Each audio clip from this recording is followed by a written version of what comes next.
Well, let's continue our coverage now and welcome in Senate Chairman of the National Iranian Congress and author of Comrade Ayatollah, Amir Fakhravar, along with IDF lone soldier veteran and host of the Resilient Riches podcast, Yair Kleiman. So good morning. Yair, President Trump pretty furious with both Israel and Iran yesterday. He put it as bluntly as you can with some colorful language on the White House lawn. Let's take a listen. We basically have two countries that have been fighting so long and so hard that they don't know what the they're doing. Do you understand that? All right. That's something. I worked with him for a long time. You don't hear him say that publicly very often. I mean, what's your reaction to the president's, not only his comments, but how basically both sides got back in line pretty quickly? Well, we have to understand the beauty of Israel democracy, that not only is Israel allowed to be critiqued by its own people, it's actually allowed to be critiqued by foreign countries and President Trump, along with many other countries.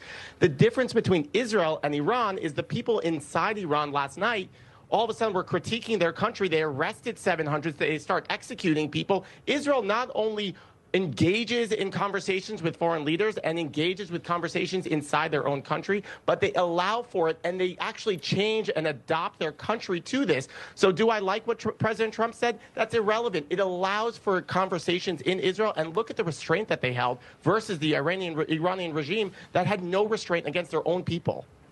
And Amir, I want to ask you about this because my producers tell me you were sentenced to 8 years of imprisonment in Iran, and you've personally suffered at the hands of the Iranian regime that is in place right now. I know you've seen the ins and outs of this regime. What can you share with our viewers that they may not understand about what is happening within this country and within this regime? Thank you for having me. Yes, you know what? The regime just went back to its normal business during last 46, 47 years to torture the people, kill the Iranian people. Yeah, I have been in their different prisons under torture. But I want to mention the very, very interesting and genius comment President Trump made in NATO summit just a couple of hours ago. It was a lot of talk about regime change. Oh, it's good, it's bad. Even President Trump in his Truth Social mentioned a couple of days ago, why not? Regime change can be an option. And then he said, no, it cannot be. It can be a chaos. It's understandable. But here at NATO summit, President Trump said the situation with bombing Iran was the situation with Hiroshima and Nagasaki, the Japan and the I want to.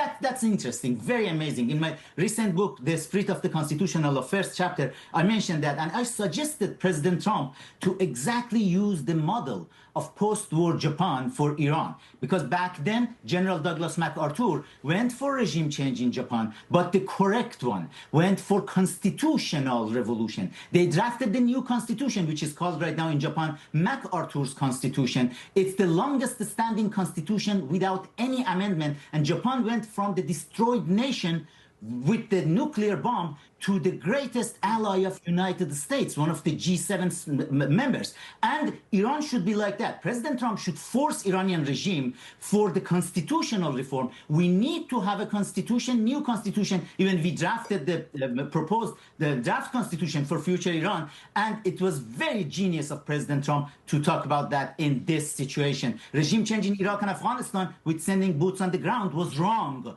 Regime change at Japan was the right one. Constitutional revolution.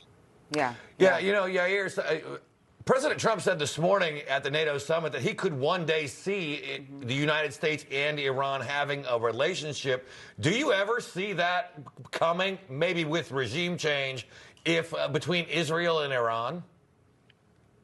As long as between Israel and Iran, absolutely. I mean, there has always been a desire from pre-1979 and 1948 for Israel and Iran to be very close. There has been obvious conversations between the opposition party that wants to come into Iran and take over the country. Reza Pahlavi has gone specifically to Israel. His son-in-law is Jewish. There are a lot of moves that are being made behind the scenes to normalize relations between Iran and Israel. What would be the most amazing thing if we can get Iran into the Abraham Accords? Imagine the rest of the region and how quickly everybody else would change. And imagine the regional stability around the world to show that we've overthrown this Islamist regime and now have actual moderates in there and want peace. Yeah, Yair, Amir, we have to leave it there. Thank you both so much. Appreciate you guys this morning. Thank you for having us.